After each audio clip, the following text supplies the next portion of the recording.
क्या कभी ऐसा हो सकता है कि शक्ति ही शक्ति से टकरा जाए? क्या हो जब रक्त का रिश्ता ही रणभूमि में चुनौती बन जाए? इतिहास में कई युद्ध हुए, भाइयों के बीच, मित्रों के बीच, परंतु एक युद्ध ऐसा भी था जहां संबंधों की मर्यादा कांप उठी।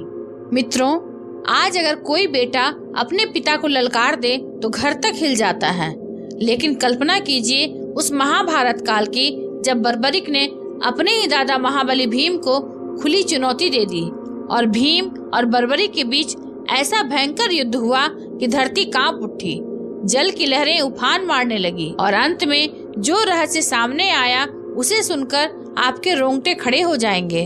तो आइए जानते हैं भीम और बर्बरिक की अनसुनी कहानी। एक दिन भीम तालाब के किनारे अपने पैर धो रहे थे। ठीक उसी समय वहाँ बर्बरिक पहुँचे। बर्बरिक कड़े स्वर में बोले, आप इस तालाब में पैर धोकर जल को अपवित्र क्यों कर रहे हैं? यह जल सबके पीने के लिए है, स्नान करने के लिए और पूजा अर्चना के लिए है। भीम गंभीर स्वर में बोले, बालक, यह जल इसलिए बना है कि मनुष्य अपने पाप धो सके, अपनी थकान उतार सके। यह जल पीने के लिए भी है और शुद्धि के लिए भी है। पैर धोने से यह गंदा नहीं होता।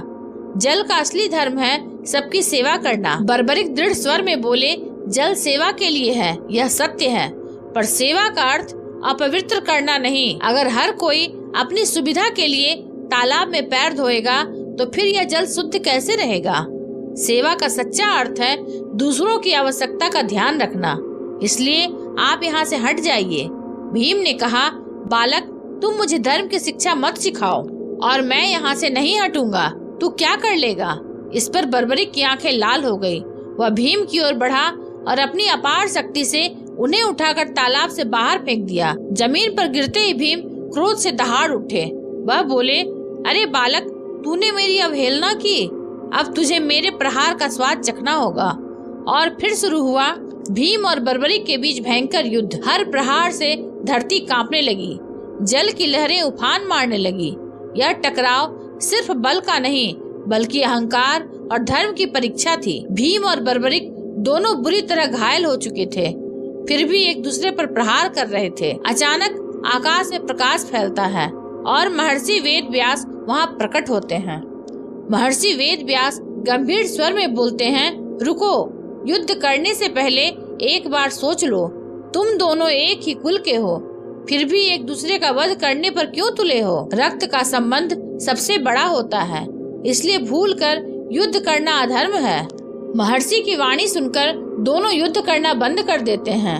महर्षि वेद व्यास भीम की ओर देखते हुए बोले, भीम, यह कोई साधारण योद्धा नहीं है, यह तुम्हारा अपना पौत्र है, घटोत्कच का पुत्र वीर बर्बरिक। यह सुनते ही भीम की आंखों से क्रोध शांत हो जाता है और वे हाथ जोड़कर बर्बरिक के सामने झुक जाते हैं और बोलते हैं, पौत्र, मुझसे भूल हो गई, क्रोधवश मैं तुझे पहचान न सका, मुझे क्षमा कर दे। बर्बरिक भी भावुक उठता है और भीम के चरणों में गिरकर कहता है, दादाजी, अपराध मेरा ही है, मैंने ही आपको ललकारा, मुझे क्षमा करें।